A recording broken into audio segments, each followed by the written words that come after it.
Aujourd'hui, je voudrais vous parler de l'éducation que donnent les parents à leurs enfants. Le but ici n'est pas faire un débat sur la bonne ou la mauvaise éducation à donner, mais de parler du comportement du parent face à l'enfant.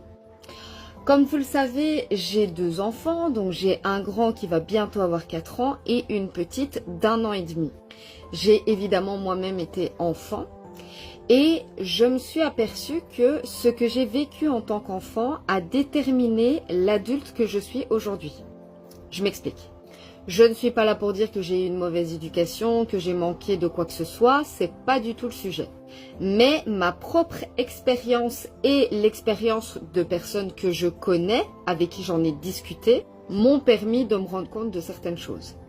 Je ne vais pas ici vous raconter l'histoire de ma vie ou l'histoire de mon enfance, ce que j'ai vécu, etc. C'est pas le sujet.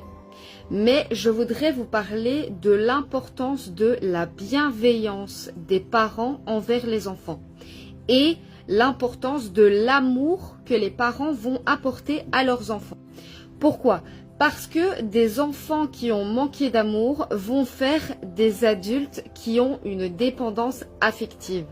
Pourquoi ? Parce que l'adulte va chercher l'amour qu'il n'a pas reçu de ses parents chez les partenaires qu'il va rencontrer ou les amis, les personnes qu'il va rencontrer dans sa vie. Et quand on y réfléchit, c'est parfaitement logique.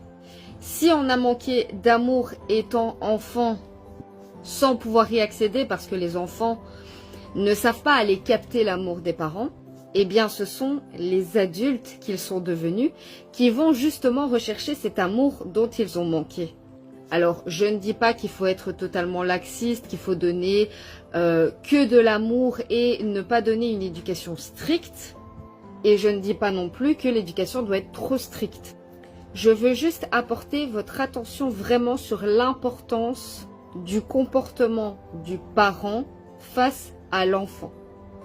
Évidemment, il y a toujours tout un tas de choses qui font que certaines situations vont créer des traumas, par exemple, chez les enfants. Et parfois, les parents ne sont pas en cause.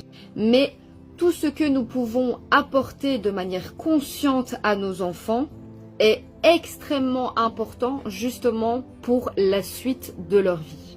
Donc, s'il vous plaît, les parents qui me suivent, attirez vraiment votre attention sur votre comportement face à vos enfants, la demande de vos enfants envers vous et surtout, ne rejetez jamais votre enfant parce que l'enfant qui va se sentir rejeté